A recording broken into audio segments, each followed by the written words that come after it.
नमस्कार मित्रांनो, लग्नानंतर होईलच प्रेम या मालिकेच्या 8 जुलैच्या भागामध्ये विक्रम आता खूप दिवसानंतर घरी आलेला असतो आणि तो पार्थसोबत बोलत बोलत आतमध्ये येत असतो आणि पार्थला म्हणतो की अरे वा, काय खमंग वास येत आहे रे किचनमधून, काहीतरी सॉलिड बेस दिसतोय आज. आणि कल्पनाला समोर बघून तिला म्हणतो की काय ग कल्पना, आज काय घरातल्या सगळ्या बायकांनी सगळं काही तुझ्यावरती सोपवले की काय.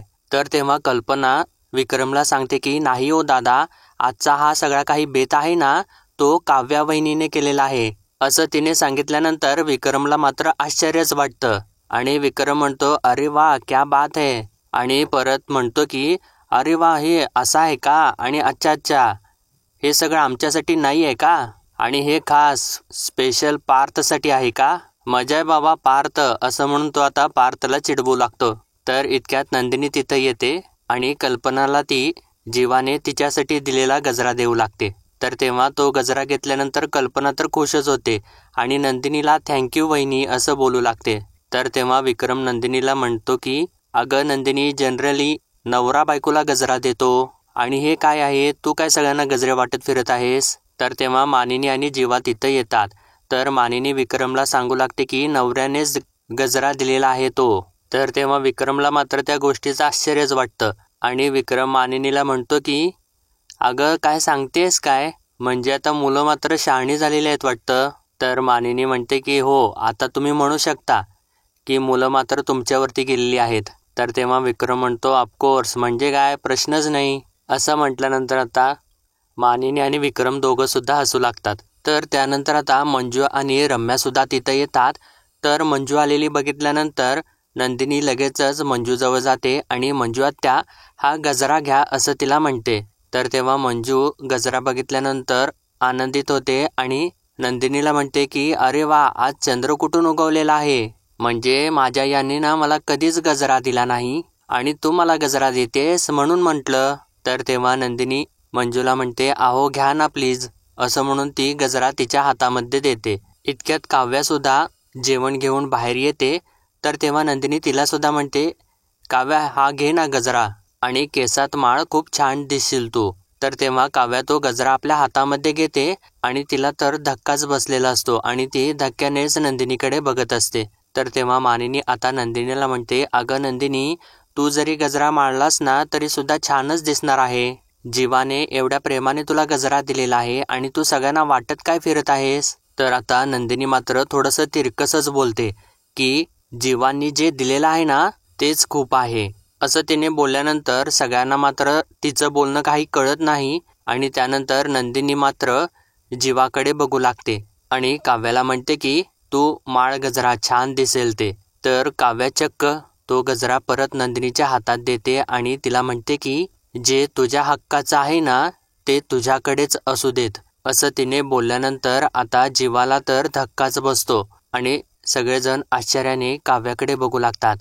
तर आता काव्या लगेचच सगळ्यांचा मूड चेंज करते आणि म्हणते की चला तुम्ही सगळेजण पटापट डायनिंग टेबलवरती बसा, मी सगळ्यांना जेवायला वाढते, आज ना एक नंबर बेत केलेला आहे मी. असं ती आता पार्थकडेच बघून बोलते. तर तेव्हा पार्थ मात्र आपली नजर चुकवू लागतो आणि त्यानंतर सर्वजण जेवायला बसू लागतात. तर इतक्यातच विक्रम म्हणतो की चला ठीक आहे, तोपर्यंत ना मी माझ्या बायकोच्या केसात गजरा माळतो. तर तेव्हा मानिनी मात्र लाजू लागते, म्हणते की अहो कशाला, माझं मी माळते ना. तर तेव्हा विक्रम तिला म्हणतो अगं वेडी आहेस का तू, एकतर इतक्या दिवसानंतर मी टूरवरून परत आलेलो आहे आणि प्रेमाचं सुंदर प्रतीक गजरा माझ्या हातात आहे आणि तू माळू नको म्हणतेस. असं तो म्हणत असताना जेव्हा मात्र लाजू लागतो आणि गालातल्या गालात हसू लागतो आणि पार्थ सुद्धा हसू लागतो. तर तेव्हा विक्रम मानिनीला म्हणतो अगं गजरा मुळात असतोच नवऱ्यानं बायकोच्या केसात माळायसाठी. तर तेव्हा मानिनी त्याला म्हणते तुम्ही काही ऐकणार नाही. तर आता त्यानंतर विक्रम मानिनीच्या केसात सगळ्यांच्या समोरच गजरा माळू लागतो आणि सगळं वातावरण एकदम रोमॅन्टिक होऊन जातं. तर आता विक्रम जीवाला म्हणतो अरे गदड्या, तू काय नुसतं बघत उभा राहणार आहेस का, इतका फर्स्ट क्लास डेमो दिलेला आहे तुला, अरे मग तू माळ ना बायकोच्या केसात गजरा, चल लवकर. तर विक्रमने असं सांगितल्यानंतर नंदिनी म्हणते की नाही नाही बाबा, असू देत ना, मी माळेन ना माझ्या केसात गजरा. तर मानिनी म्हणते अगं नाही, असं कसं, असं नाही चालणार, मी एकटीनेच सगळ्यांच्या समोर ऑकवर्ड व्हायचं का. माझ्या सुनेने सुद्धा ऑकवर्ड व्हायलाच पाहिजे. अगं लाजू नकोस ग, आपलीच आहेत सगळी माणसं. असं म्हणून ती तिच्या हातामधला गजरा घेते आणि जीवाच्या हातात देते. तर तेव्हा विक्रमसुद्धा म्हणू लागतो की घे रे जीवा पटकन आणि माळ तिच्या केसामध्ये गजरा. तर तेव्हा नंदिनीचा मात्र नाइलाज होतो आणि जीवा लगेचच गजरा घेतो आणि नंदिनीच्या केसामध्ये माळू लागतो आणि त्याला मात्र आतून खूपच आनंद होत असतो आणि तो आनंद सर्व काही जीवाच्या चेहऱ्यावर सुद्धा दिसत असतो आणि मानिनी आणि विक्रम तर खूपच खुश झालेले असतात. तर अखेर जीवा मानिनीच्या केसामध्ये गजरा माळतो आणि तेव्हा सर्वजण टाळ्या वाजवू लागतात. पण नंदिनी मात्र नाखुशच असते. तर मित्रांनो, त्यानंतर सर्वजण जेवायला बसू लागतात. तर विक्रम चक्क पार्थला स्वतःच्या जागेवरती बसवतो आणि पार्थ मात्र त्या गोष्टीला नकार देत असतो आणि विक्रम त्याला म्हणतो, अरे पार्थ, आज तू इथेच बसायचा आहेस, कारण आता सत्कार मूर्ती तू आहेस बाबा. खास तुझ्यासाठी बायकोने स्पेशल बेत केलेला आहे, छोले पुरी केलेला आहे तुझ्यासाठी. आणि खरंच मी आज ऑफिसमध्ये बसल्या बसल्या ना छोलेपुरीचाच विचार करत होतो. आणि काव्या, तू बेत केलास सुद्धा छोलेपुरीचा, क्या बात आहे, खरंच कमाल आहे, असं तो म्हणून तिची तारीफ करू लागतो. तर तेव्हा काव्या थँक्यू असं म्हणते आणि ती पार्थला वाढू लागते. तर तेव्हा मानिनी सुद्धा काव्याला म्हणते, खरंच छान बेत केलेला आहेस तू काव्या. तर आता मंजू आत्ता मध्येच टोमणा मारते की इंटरनेटवरती बघून केला असेल तिने. आणि तिने असं बोलल्यानंतर विक्रम मंजूला म्हणतो की अगं मंजू, तू सुद्धा इंटरनेटवरती बरंच काही बघतेस, पण करतेस का काही? आणि परत मिथुनला म्हणतो, काय हो मिथुनराव, करते का काही? तर तेव्हा मिथुन म्हणतो की म्हणजे तो काही बोलतच नाही आणि म्हणतो, मी तर माझं तोंड बंद केलेलं आहे. आणि त्याच्यावरती त्याला काही उत्तरच देत नाही. तर विक्रम पुढं मंजूला म्हणतो की अगं तिने नुसतं बघितलं नाही तर केलेलं आहे आणि केलंय ना त्यालाच महत्त्व आहे आणि किती अप्रतिम केलेलं आहे ते आणि खूपच कमाल केला आहेस काव्या तू, असं म्हणून परत तिची तारीफ करू लागतो. तर त्यानंतर विक्रम जेवायला सुरुवात करतो आणि पार्थकडे बघतो तर पार्थ खातच नसतो. तर तेव्हा विक्रम त्याला म्हणतो, अरे पार्थ, तू खा ना, खा की पटकन. तर आता पार्थ थोडंसं हलकीशी नजर काव्याकडे टाकतो आणि परत तसाच थांबतो. तर तेव्हा विक्रम परत त्याला म्हणतो, अरे तू बघत काय राहिलायस नुसता, खा ना पटकन. तर त्यानंतर पार्थ न राहून एक घास खातो आणि एक घास खाल्ल्यानंतर विक्रम लगेचच त्याला विचारतो, काय कसं झालेलं आहे? तर तेव्हा पार्थ काही न बोलता एकदम हलकीशीच रिॲक्शन देतो. तर तेव्हा मानिनी त्याला म्हणते, अरे नुसतं मान काय हलवतोयस, एवढं छान केलेलं आहे तिने, जरा कौतुक कर ना काव्याचं. तर तेव्हा पार्थ एकदम हळूच छान आहे असं काव्याला म्हणतो. तर तेवढंसच ऐकल्यानंतर काव्या मात्र खूपच खुश होते. तर विक्रम मानिनीला म्हणतो, अगं तू बघितलंस का कसं कौतुक करतोय तो? आणि पार्थला म्हणतो, अरे काय रे तू पण? आणि खरंच आज पार्थ आणि नंदिनीचा मूड असा लो का दिसत आहे, असं त्यानं म्हटल्यानंतर नंदिनी आणि पार्थला धक्काच बसतो. आणि आता विक्रमने एकदम बरोबर पार्थ आणि नंदिनीच्या मनाचा ठाव घेतलेला असतो. तर विक्रम पुढे काव्याला आणि जीवाला म्हणतो, काव्या, जीवा, तुमच्या दोघांचं मात्र खूपच कौतुक, खूप खूप कौतुक. काय आहे ना, दिवसाच्या शेवटी ना आपल्याला असं कोणी जर स्पेशल फील करवणारं असेल ना, तर त्यासारखं दुसरं सुखच नाही कुठलं, असं त्यानं म्हटल्यानंतर आता जीवा नंदिनीकडे बघू लागतो तर काव्या पार्थकडे बघू लागते. आणि आता काव्या म्हणते की बरं ठीक आहे, मी ना अजून एक स्पेशल डिश केलेली आहे. तर ते ऐकल्यानंतर सगळ्यांना परत आश्चर्य वाटतं. तर काव्या म्हणते की मी घेऊन येते डिश ती. तर विक्रम म्हणतो, पटकन पटकन घेऊन ये. तर आता काव्या पार्थकडे एक नजर टाकते आणि हसत हसतच एकदम आनंदात आतमध्ये जाते. तर आता मंजू परत टोमणा मारू लागते, मी फक्त स्वप्नातच बघितलं होतं की काव्या काहीतरी स्वयंपाक करेल, पण आज माझं स्वप्न पूर्ण झालं, असं ती पार्थकडे बघतच बोलत असते. तर मानिनी आता मंजूला म्हणते की मंजूताई, वसुताई नाहीत, त्यांची कमी पूर्ण करताय काय तुम्ही? आणि तुम्हाला जे जे वाटत नाही ना ते सगळं काही काव्या करून दाखवेल बघा. आज तिने छान स्वयंपाक करून दाखवलेला आहे, थोड्या दिवसानंतर पार्थसोबत छान संसार सुद्धा करेल, असं तिने बोलल्यानंतर पार्थला मात्र जोराचा ठसकाच येऊ लागतो. तर तेव्हा काव्या तिथे लगेचच येते आणि पार्थला पाणी देऊ लागते आणि सावकाश सावकाश असं म्हणून त्याच्या खांद्यावरून हात फिरवू लागते. तर आता रम्या लगेच आपल्या जागेवरून उठायचा प्रयत्न करत असते.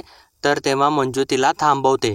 तर आता काव्या लगेचच पार्थला म्हणते की पार्थ, तुम्ही एक काम करा ना, हे थंड श्रीखंड खावा, म्हणजे तुम्हाला लगेच बरं वाटेल. तर तेव्हा पार्थला अजून सुद्धा ठसका येतच असतो. तर मानिनी पार्थला म्हणते की अरे खा खा गोड, ठसका कमी येईल तुझा.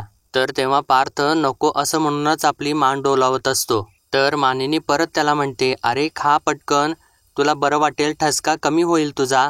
तर आता काव्यासुद्धा पार्थच्याकडे बघतच त्याला म्हणते की खा पार्थ प्लीज, असं म्हणून त्याला आता ती रिक्वेस्ट करू लागते. तर विक्रमसुद्धा आता पार्थला म्हणतो की अरे ती देते ना तर खा ना मग. तर मानिनी परत त्याला सांगते पार्थ खा बरं. तर आता मात्र पार्थचा नाइलाज होतो आणि पार्थ नाइलाजानेच ते श्रीखंड आपल्या हातामध्ये घेतो. तर काव्या मात्र खूपच खुश होते.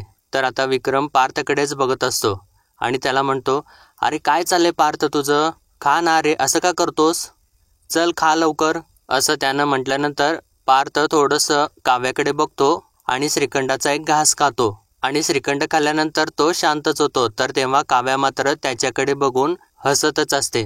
तर आता रम्या त्या गोष्टीचा विचार करू लागते आणि मनातल्या मनात म्हणते की पार्थचं तोंड इतकं का पडलेलं आहे, म्हणजे काहीतरी गडबड नक्कीच आहे. तर पार्थ आता परत श्रीखंड खाता खाता थांबतो. तर तेव्हा काव्या त्याच्याकडे बघते आणि त्याला म्हणते अहो थांबलायत का, खा ना पटकन. तर मानिनी आणि विक्रमसुद्धा परत त्याला सांगू लागतात. तर पार्थ परत ते श्रीखंड खाऊ लागतो आणि मधून तो थोडंसं रागारागातच काव्याकडे बघत असतो. तर काव्या मात्र छान आनंदात असते. तर त्यानंतर आता सगळ्यांचं जेवण पूर्ण होतं आणि नंदिनी आणि जीवा त्यांच्या खोलीमध्ये येतात. तर त्यांच्या खोलीमध्ये आल्याल्या जीवा तिला म्हणतो की मला वाटलं होतं की आज सगळंच काही फसतंय की काय. अगं तू एकही चिठ्ठी वाचली नाहीस, पण 5 पैकी किमान एक तरी गजरा तुझ्या केसात आहे, हेच खूप झालं. तू खुश आहेस का, असं तिला विचारल्यानंतर आता नंदिनी त्याच्याकडे रागानेच बघते आणि चक्क आपल्या केसामधला गजरा ती काढते आणि जीवासमोर धरते आणि तिच्या डोळ्यामधून परत पाणी येऊ लागतं. तर आता तो गजरा काढल्यानंतर जीवाला तर मोठा धक्काच बसतो आणि तो धक्क्यानेच एकदा तिच्याकडे आणि एकदा गजऱ्याकडे बघू लागतो. तर आता दुसरीकडे काव्या सगळं काही आवरून खोलीमध्ये येते आणि पार्थ मात्र एकदम दुखी मनानेच तिथे बसलेला असतो. तर काव्या एकदम आनंदात त्याच्याजवळ जाते आणि त्याला म्हणते की काय मग पार्थ देशमुख, एकदम सेम टू सेम चव होती ना श्रीखंडाची. आणि पार्थ सकाळी मी मागवलेली कॉफी नाही प्यायलात तुम्ही, काय तर म्हणे तुम्हाला घरी केलेलीच कॉफी आवडते, पण आत्ता मात्र माझ्या हातचं श्रीखंड खायलाच लागलं ना तुम्हाला, आवडलं का श्रीखंड, असं ती विचारते. तर पार्थ शांतच बसलेला असतो आणि त्याच्या डोळ्यामधून सुद्धा पाणी येत असतं. तर काव्या आता परत त्याला म्हणते अरे बोला ना पार्थ, देशमुखांचा आर्किटेक्ट बोका, बोला ना, आवडलं ना श्रीखंड, असं ती विचारत असते. तर पार्थ मात्र शांतच असतो. तर काव्या परत पुढे त्याला म्हणते की मी केलेल्या श्रीखंडाची चव अजून रेंगाळते वाटतं तोंडावरती, हो ना, आणि मस्त झालेलं श्रीखंड, खरंच मस्त झालं होतं, आणि बोला ना, सांगा ना, असं ती म्हणत असते. तर तेव्हा आता पार्थ अजून सुद्धा शांतच असतो आणि त्यानंतर तो आपल्या जागेवरून उठतो आणि समोर ठेवलेली पाण्याची बाटली घेऊन एकदम गडबडीने तो पाणी पिऊ लागतो आणि एकदम भरपूर पाणी पिऊ लागतो. तर काव्या त्याला म्हणते अहो काय करताय तुम्ही, जरा सावकाश पाणी प्या, अहो ठसका लागेल तुम्हाला, काय करताय पार्थ, असं म्हणून ती त्याच्या हातामधून ती बाटली काढून घेते. आणि काय झाले पार्थ, असं ती त्याला जरासं ओरडूनच विचारते.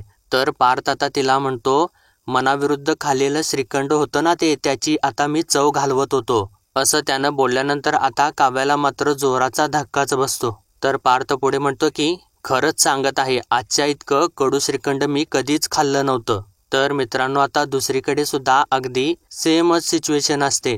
नंदिनी आता तो गजरा जीवाच्या हातामध्येच ठेवते आणि रागारागातच त्याच्याकडे बघत असते आणि आता ती त्याला म्हणते की खुश झालात का तुम्ही, आणि तुम्ही मला विचारताय की मी खुश आहे का नाही, खरंच तुम्हाला इतकी काळजी आहे का माझ्या खुशीची, माझ्या आनंदाची, तुम्हाला मला कसं खुश ठेवायचं आहे माहिती आहे का, खरंच माहिती आहे का, आणि मला नाही वाटत तुम्हाला माहिती असेल, मूळ स्वभाव चांगला असेलही तुमचा, किंवा लोकांना कसं खुश करायचं हे तुम्हाला कळत सुद्धा असेल, कारण खुश ठेवणं सोपं असतं, सुखी ठेवणं सोपं नसतं, असं तिने बोलल्यानंतर जीवाला मात्र धक्काच बसतो. तर तेव्हा नंदिनी पुढं म्हणते की आणि मला खुश नको व्हायचं, मला सुखी व्हायचं होतं. गेल्या 1 महिन्यात माझं सुख विरत विरत गेलेलं आहे आणि एक वेळ फाटलेलं शिवता येतं पण विरलेलं नाही. तुम्हाला काय वाटतं, या अशा बालिश गोष्टी करून मी खुश होईन? नाही, कधीच नाही होणार. आणि त्यानंतर ती जीवासमोर हातच जोडते. त्याला म्हणते की जीवा प्लीज प्लीज तुम्हाला ना खरंच मला खुश करायचं असेल, माझ्यासाठी काहीतरी करायचं असेल ना, तर प्लीज प्लीज मला मोकळं करा. प्लीज त्या डिवोर्स पेपरवरती सही करा. असं ती डोळ्यात पाणी घेऊनच बोलते. आणि ते बोलल्यानंतर जीवाच्या पायाखालची मात्र जमीनच सरकते. तर आता नंदिनी आपले डोळे पुसते आणि जीवाला म्हणते की कारण आता ना एक दिवस संपलेला आहे, फक्त 6 दिवस उरलेले आहेत. असं म्हणून ती आता त्याच्या समोरून बाजूला जाते. आणि जीवा मात्र धक्क्यातच असतो आणि त्या गजऱ्याकडे बघू लागतो. तर आता इकडे पार्थ काव्याला बोलू लागतो. तो म्हणतो की असं म्हणतात की आपण एखाद्याला खाऊ घातलं ना की त्याच्या पोटातून मनापर्यंत जायचा रस्ता सापडतो. पण आता ना मी तुमच्यासाठी माझ्या मनाचे दरवाजे कायमचे बंद केलेले आहेत. असं त्यानं म्हटल्यानंतर काव्या मात्र धक्क्यानं त्याच्याकडे बघू लागते. तर पार्थ पुढे तिला म्हणतो की तुम्ही कितीही शोधायचा प्रयत्न केला ना तरी सुद्धा तुम्हाला डेड एंडच मिळेल. IAS व्हायचं आहे ना तुम्हाला, पण अभ्यास सुरू करायला आता खूप उशीर झालेला आहे, परीक्षेचा सुद्धा आणि माझा सुद्धा. माझ्या बाबतीत रिझल्टची वाटच बघू नका. किमान IASच्या परीक्षेत पास होऊन दाखवा. आणि श्रीखंड करत बसण्यापेक्षा डिवोर्सच्या कन्सेंट पेपरवरती सही करा आणि अभ्यास करा. असं त्यानं सांगितल्यानंतर आता काव्याच्या पायाखालची जमीनच सरकते. तर पार्थ पुढे तिला म्हणतो की यापुढे आता मला तुमच्याकडून काहीही अपेक्षा नाही. 7 दिवसामधला पहिला दिवस संपला, काउंटडाऊन सुरू झालेली आहे. असं तो बोलत असताना काव्या धक्क्यानेच त्याच्याकडे बघत असते. तर आता पार्थ ते सर्व सांगून तिच्यापासून बाजूला जाऊन बसतो आणि तो चक्क झोपीत जातो. तर काव्या अजून सुद्धा धक्क्यातच असते आणि त्याच्याकडेच बघत असते. तर मित्रांनो, आजचा भाग इथेच संपतो आणि पुढील भागामध्ये आपण पाहणार आहोत की रम्या वसुंधराला म्हणत असते की त्या ब्राऊन एन्व्हलपमध्ये असं काहीतरी आहे जे तिला आपल्या हाती लागू द्यायचं नाहीये. तर आता त्यानंतर दुसऱ्या दिवशी नंदिनी चालतच आनंद निवासकडे चाललेली असते. तर तेव्हा चक्क जीवा आपले प्रयत्न न सोडता तिच्या मागे मागेच येत असतो आणि चक्क तिच्या मागे येऊन जोराने हॉर्न वाजवतो. आणि हॉर्नचा आवाज ऐकल्यानंतर नंदिनी घाबरूनच जाते आणि त्याच्याकडे बघते. तर आता जीवा तिला म्हणतो की आनंद निवासमध्ये येणार का? तर तेव्हा नंदिनी काही न बोलता पुढे चालू लागते. तर आता जीवा बुलेट ढकलतच तिच्याजवळ जाऊ लागतो आणि म्हणतो की अगं नंदिनी, तू चालून चालून दमशील, खूप लांब आहे ते, आणि दमलीस ना तर आजारी पडशील. आणि अगं आता आजारी पडलीस ना तर मलाच तुझी काळजी घ्यावी लागेल. पण मला आवडेल म्हणा तुझी काळजी घ्यायला, पण आत्ता जर मागे बाईकवर बसलीस ना तर जास्त आवडेल. प्लीज बसशील का? असं तो म्हणून सर्व काही नंदिनीला कन्व्हिन्स करायचा प्रयत्न करत असतो. तर दुसरीकडे सुद्धा काव्या पार्थच्या अगोदरच आवरून त्याची वाट बघत बाहेर उभी असते. आणि जेव्हा पार्थ येतो तर काव्याला न घेताच तो कार घेऊन तिथून निघून जातो. आणि त्यानंतर काव्या क्लासवरती गेल्यानंतर परत येताना पार्थला फोन करून बोलावून घेते. तर तेव्हा अनिशा तिला म्हणते पार्थ त्यांची वाट वाकडी करून इथं तुला न्यायला येतील का? तर तेव्हा काव्या अनिशाला म्हणते की ते नाही आले ना तर आपण आपली वाट वाकडी करून जाऊ. असं म्हणून ती सुद्धा आपले प्रयत्न सुरूच ठेवते. तर मित्रांनो, पुढील अपडेटसाठी लाईक, शेअर आणि सबस्क्राईब नक्कीच करा.